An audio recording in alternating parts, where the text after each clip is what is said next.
प्यारी बहनों, हम आपके सामने एक निर्गुण भजन सुनाने जा रहे हैं। जिससे देखिए इस प्रकार से भजन में क्या क्या आता है कि हम है जो अगर हम किसी गरीब के इंसान के काम आ जाएं तो ही हमारी एक इंसानियत होती है।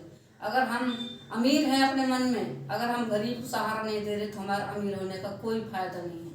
अगर हम किसी दुखिया के काम आ जाएं तो हम एक इंसान तभी कहलाते हैं। तो आइए सुनते हैं किस प्रकार से इस भजन के माध्यम से। किसी के काम में जो आए उसे इंसान कहते हैं।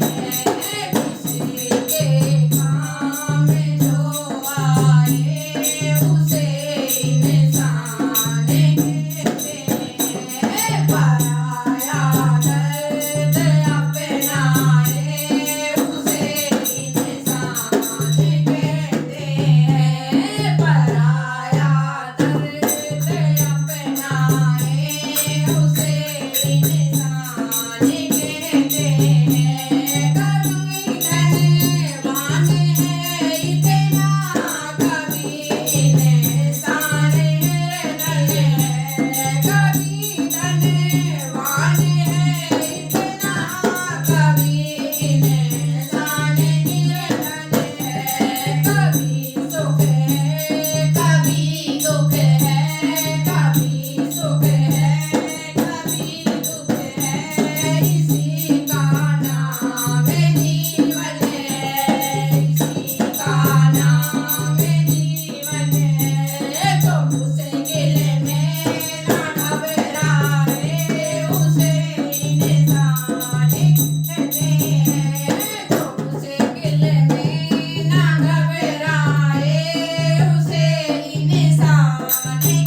अगर आपको भजन अच्छा लगे तो कमेंट करके ज़रूर बताया करें।